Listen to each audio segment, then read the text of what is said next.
श्री सीता जी को स्वप्न, श्री राम जी को किरातों का द्वारा भरत जी के आगमन की सूचना, राम जी का शोक, लक्ष्मण का क्रोध।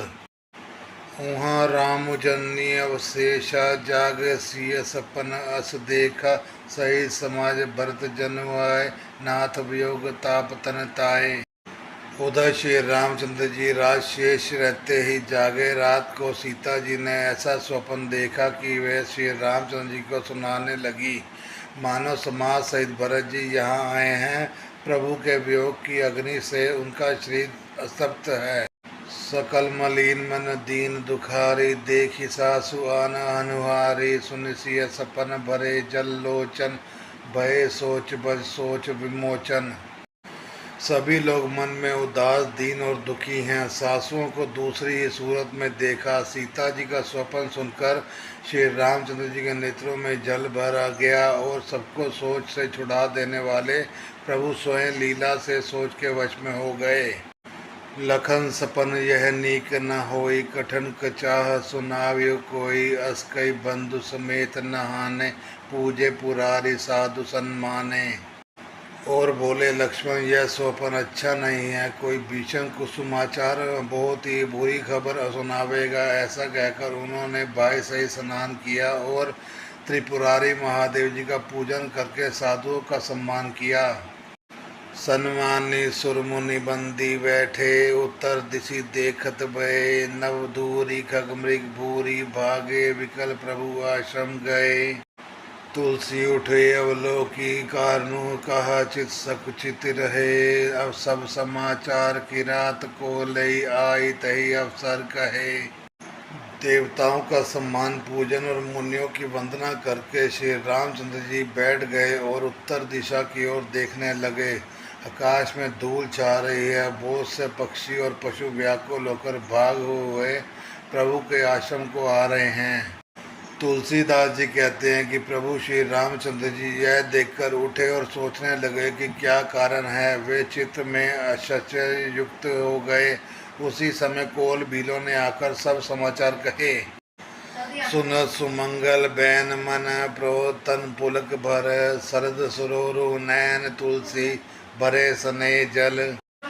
तुलसीदास जी कहते हैं कि सुंदर मंगल वचन सुनते ही श्री रामचंद्र जी के मन में बड़ा आनंद हुआ। शरीर में पुलकावली छा गई और शरद ऋतु के कमल के समान नेत्र प्रेमाश्रुओं से भर गए। बहुरी सोच बस बेसिय रवनु, कारण कवन भरत आगमनु, एक आई अस कहा बहोरी, सेन संग चतुरंग न थोरी। सीतापति श्री रामचंद्र जी पुनः सोच के वश में हो गए कि भरत के आने का क्या कारण है। फिर एक ने आकर ऐसा कहा कि उनके साथ एक बड़ी भारी चतुरंगी सेना भी है। सो सुने रामी भाति सोचो, इत पितु बचो इत बंधु सकोचो, भरत सुभाय समझी मन माही, प्रवचित हित अतिथि पावत नाही। यह सुनकर श्री रामचंद्र जी को अत्यंत सोच हुआ। इधर तो पिताजी के वचन और उधर भाई भरत जी का संकोच। भरत जी के स्वभाव को मन में समझकर तो प्रभु श्री रामचंद्र जी चित्त को ठहराने के लिए कोई स्थान नहीं पाते हैं।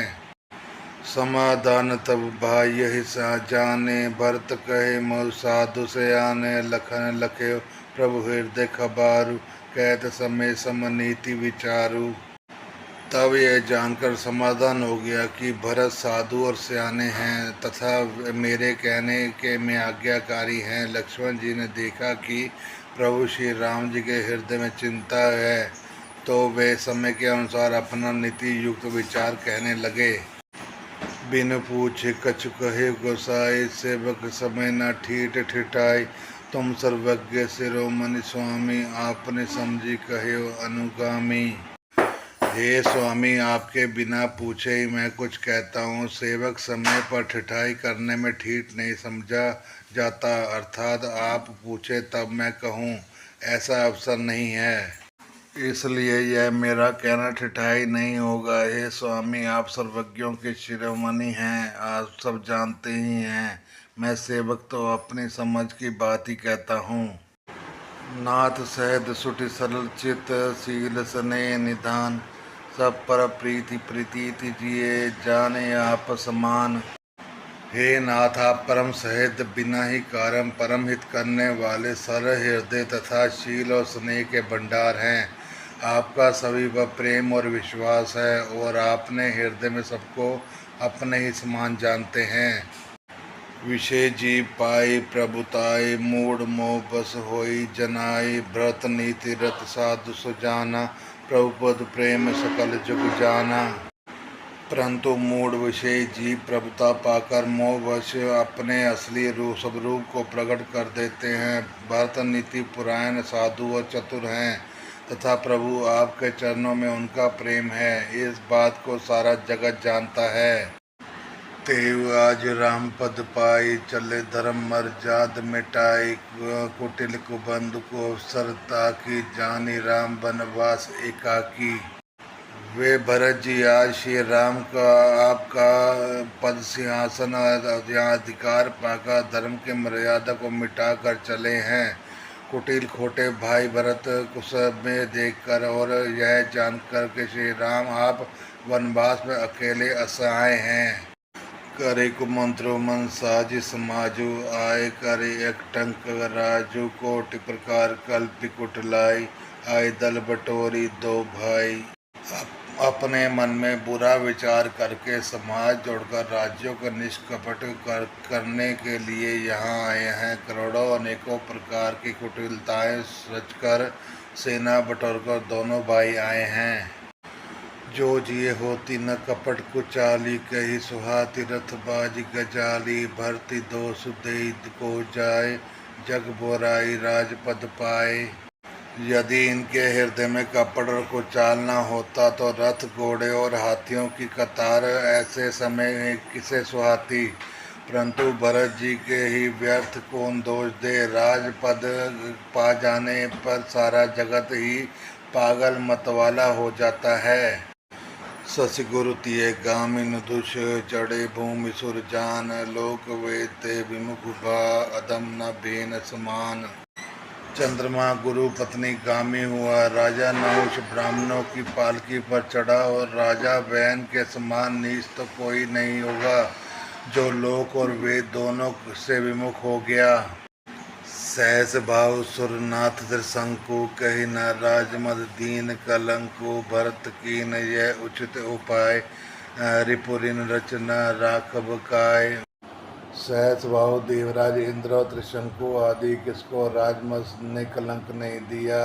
भरत ने यह उपाय उचित ही किया है क्योंकि शत्रु और ऋण को कभी जरा भी शेष नहीं रखना चाहिए। एक ही नहीं भरत बलाए निद्रे राम जाने असहाय समझी परी सोच आज विशेषी समझ सरोष राम मुख पे की। हाँ, भरत ने एक बात अच्छी नहीं की जो श्री राम आपको असहाय जानकर उनका निरादर किया। पर आज संग्राम में श्री राम आपका क्रोधपूर्ण मुख देखकर यह बात भी उनकी समझ में विशेष रूप से आ जाएगी, अर्थात इस निरादर का फल भी वे अच्छी तरह पा जाएंगे। एतना कहत नीति रस भूला रन रस बिट पुलक मिसफूला प्रभुपद बंद शीस रज राखी बोले सत्य सहज बलुबाशी। इतना कहते लक्ष्मण नीति रस भूल गए और युद्ध रस रूपी वृक्ष पुलकावली के बहाने से फूल उठाया। अर्थात नीति की बात कहते कहते उनके शरीर में वीर रस छा गया। वे प्रभु श्री रामचंद्र के चरणों की वंदना करके चरण रज को सिर पर रखकर सच्चा स्वाभाविक बल कहते हुए बोले। अनुचित नाथ न मानव मोरा भरत हमें उपचार न थोरा कह लगी सही रही मन मोरे नाथ साथ धनु हाथ हमारे। हे नाथ, मेरा कहना अनुचित न मानेगा। भरत ने हमें कम नहीं प्रचारा है, हमारे साथ कम छेड़छाड़ नहीं की है। आखिर कहाँ तक सहा जाए और मन मारे रहा जाए। यह स्वामी के हमारे साथ है और धनुष हमारे हाथ में है। क्षत्रिय जाति कुल जन्मु राम अगुन जग जान ला तुम्हारे चढ़े सिर नीच करो भूरि समान। क्षत्रिय जाति रघुकुल में जन्म और फिर श्री राम आपका अनुगामी सेवक हूँ, यह जगत जानता है। फिर भला कैसे सहा जाए। धूल के समान नीच कौन है, परंतु वह भी लात मारने पर सिर पे चढ़ता है। एक की नहीं भरत बलाई, निद्रय राम जनि सहाय, समझे परी सो आज विशेषी, समझ सरोष राम मुख पेखी। हाँ, भरत जी ने एक बात अच्छी नहीं की, जो राम जी आपके असहाय जानकर उनका निरादर किया। पर आज संग्राम में श्री राम जी आपका क्रोधपूर्ण मुख देखकर यह बात भी उनकी समझ में विशेष रूप से आ जाएगी, अर्थात इस निरादर का फल भी वे अच्छी तरह पा जाएंगे। आजू राम सेवक जस लयो, भरत समर सिखावन दयो, राम निरादर कर फल पाई, सोबो समर सेज दो भाई।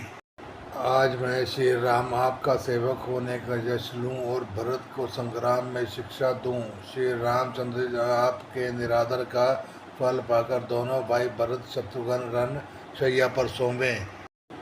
आई बना भल सकल समाजो, प्रकट करो ऋष पाछिल आजो, जिम करी निकर दलन मगराजो, लई लपेटी लवा जिमिक बाजू।